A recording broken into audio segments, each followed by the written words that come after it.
Assalamualaikum. Jumpa lagi dengan Miss Alka. Pada kesempatan kali ini, Miss Alka ingin menjelaskan pelajaran PKN untuk kelas 5, tema 6. Tapi sebelum kita mulai belajar, ada baiknya kita berdoa terlebih dahulu supaya kegiatan belajar mengajar kita pada hari ini berjalan dengan baik. Anak-anak tetap semangat ya belajar di rumah. Semoga wabah corona cepat berlalu sehingga kita bisa belajar bersama-sama di sekolah. Yuk, siapkan buku dan alat tulisnya ya. Nah, anak-anak, kita akan belajar tentang konvensi hak-hak anak. Anak-anak merupakan generasi penerus cita-cita perjuangan sebuah bangsa. Oleh karenanya, kebutuhan untuk tumbuh dan berkembang dalam kehidupan anak harus diutamakan. Sayangnya, tidak semua anak mempunyai kesempatan yang sama dalam mewujudkan harapannya. Banyak di antara mereka yang mengalami kesulitan untuk tumbuh dan berkembang secara sehat dan mendapatkan pendidikan yang terbaik. Banyak anak berasal dari keluarga yang kurang mampu yang tidak mendapatkan layanan pendidikan dan kesehatan. Tidak hanya itu, akibat perang dan pertikaian yang terjadi di beberapa negara menyebabkan banyak anak yang menjadi korban. Hak-hak mereka terabaikan sehingga menjadi korban kekerasan. Oleh karenanya, Perserikatan Bangsa-Bangsa atau PBB mensahkan Konvensi Hak-Hak Anak atau Convention on the Rights of the Child pada tanggal 20 November 1989. Konvensi ini bertujuan untuk memberikan perlindungan terhadap anak dan menegakkan hak-hak anak di seluruh dunia. Konvensi Hak Anak merupakan sebuah dokumen yang dibuat oleh Perserikatan Bangsa-Bangsa atau PBB yang secara resmi memberikan hak-hak kepada anak-anak sedunia.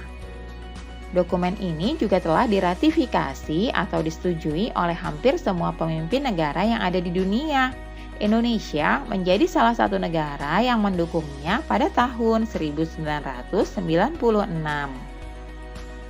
Nah, apa saja hak-hak anak menurut Konvensi Hak-Hak Anak? Menurut konvensi ini, hak anak dikelompokkan dalam 4 golongan, yaitu yang pertama, hak kelangsungan hidup, yaitu hak untuk melestarikan dan mempertahankan hidup, dan hak memperoleh standar kesehatan tertinggi dan perawatan yang sebaik-baiknya. Apakah kamu tahu nama lengkap kedua orang tuamu? Apakah kamu tahu asal-usul kedua orang tuamu? Lalu, apakah kamu tahu asal-usul keluargamu? Nah, anak-anak, setiap anak berhak tahu keluarganya dan identitas dirinya. Kemudian, yang kedua adalah hak perlindungan, yaitu perlindungan dari diskriminasi, eksploitasi, kekerasan, dan keterlantaran. Anak-anak, kamu memiliki hak yang sama dengan anak-anak lainnya untuk melakukan kegiatan keagamaanmu atau melakukan kegiatan perayaan tradisimu. Sebagai seorang anak, kamu belum boleh bekerja dan kamu berhak diperlakukan secara baik tanpa kekerasan. Kemudian, yang ketiga adalah hak tumbuh kembang, yaitu hak memperoleh pendidikan dan hak mencapai standar hidup yang layak bagi perkembangan fisik, mental, spiritual, moral, dan juga sosial. Nah, kamu memiliki hak untuk sekolah, mendapatkan tempat tinggal, mendapatkan makanan dan minuman yang layak. Hakmu adalah bermain dan mendapatkan istirahat yang cukup, karena hal itu diperlukan untuk pertumbuhan dan perkembanganmu sebagai seorang anak. Yang keempat adalah hak berpartisipasi, yaitu hak untuk menyatakan pendapat dalam segala hal yang memengaruhi anak. Kamu mempunyai hak untuk mendapatkan informasi yang sesuai dengan usiamu. Kamu juga berhak untuk memberikan pendapat jika itu berhubungan dengan kehidupanmu sebagai seorang anak. Hak-hak seorang siswa sesuai Peraturan Pemerintah Nomor 28 Tahun 1990. Apa saja hak-hak seorang siswa? Yang pertama adalah mendapatkan perlakuan sesuai dengan bakat, minat, dan kemampuannya. Yang kedua, memperoleh pendidikan agama sesuai dengan agama yang dianutnya. Yang ketiga, mengikuti program pendidikan yang bersangkutan atas dasar pendidikan berkelanjutan, baik untuk pengembangan kemampuan diri maupun untuk memperoleh pengakuan tingkat pendidikan tertentu yang telah dibakukan. Yang keempat, mendapat bantuan fasilitas belajar, beasiswa, atau bantuan lain sesuai dengan persyaratan yang berlaku. Yang kelima, pindah ke sekolah yang sejajar atau yang tingkatnya lebih tinggi sesuai dengan persyaratan penerimaan siswa pada sekolah yang hendak dimasuki. Yang keenam, memperoleh penilaian hasil belajarnya. Yang ketujuh, menyelesaikan program pendidikan lebih awal dari waktu yang ditentukan. Kemudian yang kedelapan, mendapat pelayanan khusus bila mana menyandang cacat. Nah, itulah hak-hak seorang siswa yang harus kalian dapatkan. Apakah kalian sudah memahaminya? Anak-anak, perhatikan papan iklan berikut ini. Papan iklan adalah salah satu media yang digunakan untuk menyampaikan informasi kepada masyarakat melalui media cetak.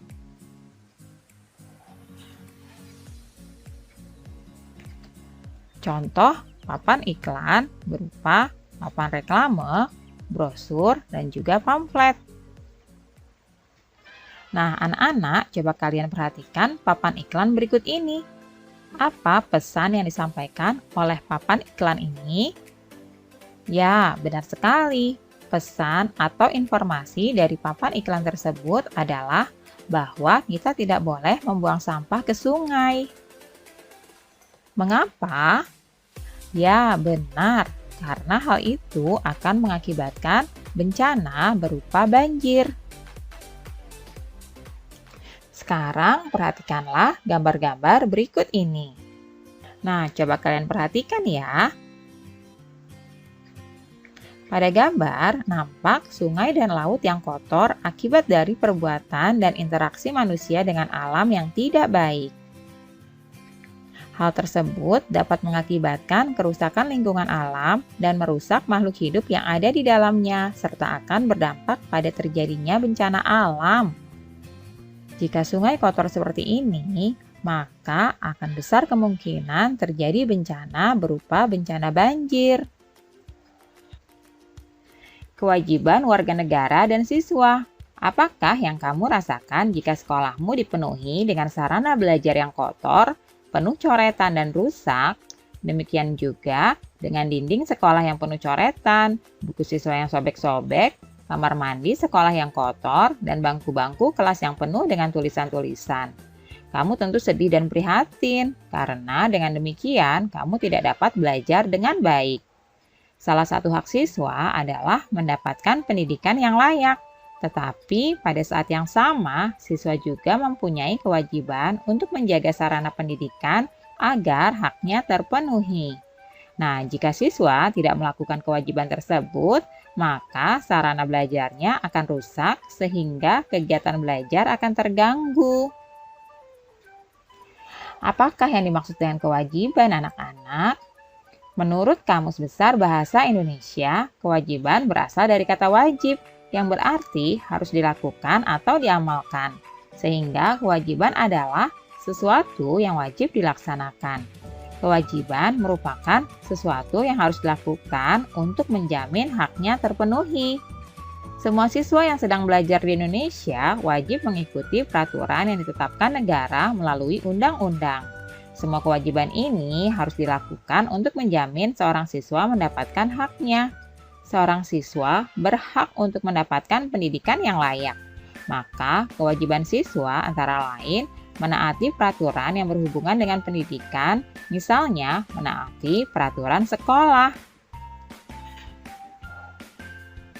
Nah, anak-anak, coba tuliskan hak dan kewajiban sebagai anak di sekolah dan juga di rumah. Berikut ini adalah hakmu sebagai siswa di sekolah. Selanjutnya juga kewajibanmu sebagai siswa di sekolah. Apa sajakah? Nah, di sini hakmu adalah mendapatkan pendidikan yang layak, sedangkan kewajibanmu adalah menjaga sarana pendidikan. Hakmu yang lainnya mendapatkan perlakuan sesuai bakat dan minatnya. Kewajibanmu yang lain adalah menaati peraturan yang berhubungan dengan pendidikan di sekolah. Hakmu yang selanjutnya adalah mendapatkan bantuan fasilitas belajar. Dan kewajibanmu adalah mengikuti pembelajaran dengan baik. Dan yang terakhir ini, hakmu memperoleh penilaian dari hasil belajar. Sedangkan kewajibanmu adalah menjaga hubungan baik dengan guru dan juga murid lainnya.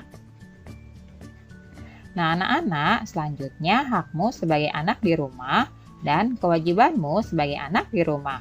Apa saja ya? Coba kalian dengarkan baik-baik. Hakmu itu antara lain mendapatkan kasih sayang orang tua. Sedangkan kewajibanmu, kalian harus menyayangi keluarga dan orang tua. Hakmu yang lainnya yaitu mendapatkan perlindungan dan rasa aman.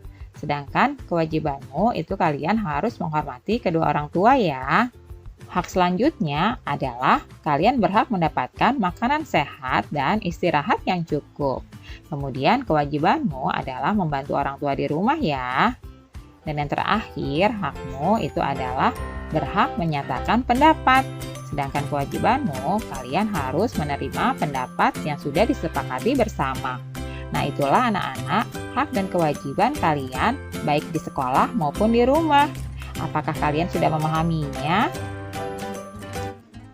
Anak-anak, coba kalian perhatikan dua gambar berikut ini. Pada gambar pertama, keadaan lalu lintas berjalan lancar dan sangat tertib. Sedangkan pada gambar kedua, keadaan lalu lintas kacau dan terjadi kemacetan di mana-mana. Setiap warga yang tinggal dalam sebuah masyarakat tertentu memiliki tanggung jawab sebagai anggota masyarakat. Demikian juga sebagai warga negara Republik Indonesia. Nah, apakah yang dimaksud dengan tanggung jawab? Coba kita simak penjelasan dari Bu Guru berikut ini ya.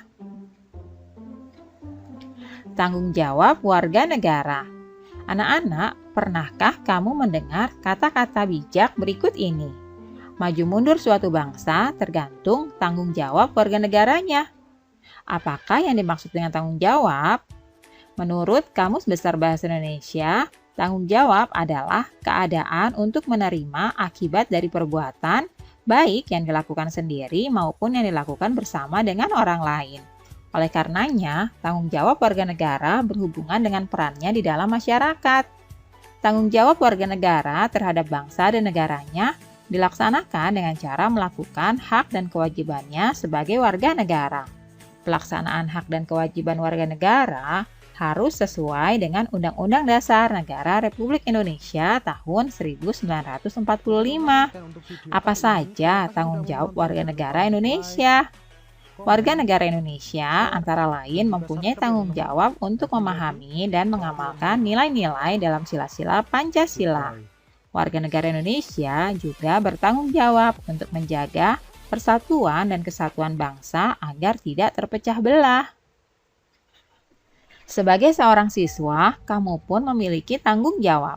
Salah satunya adalah dengan menaati peraturan yang telah ditetapkan, baik oleh sekolah maupun oleh negara sesuai peranmu sebagai seorang siswa.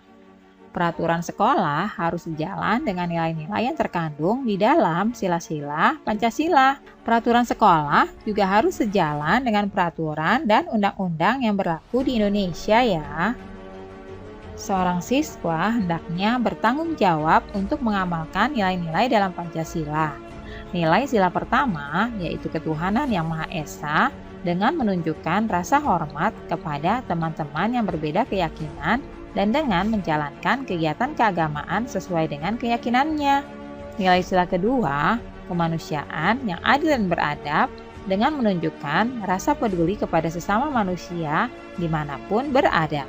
Nilai pada sila ketiga, persatuan Indonesia dengan menjaga persatuan dan kesatuan, yaitu dengan menghargai perbedaan yang ada di antara teman.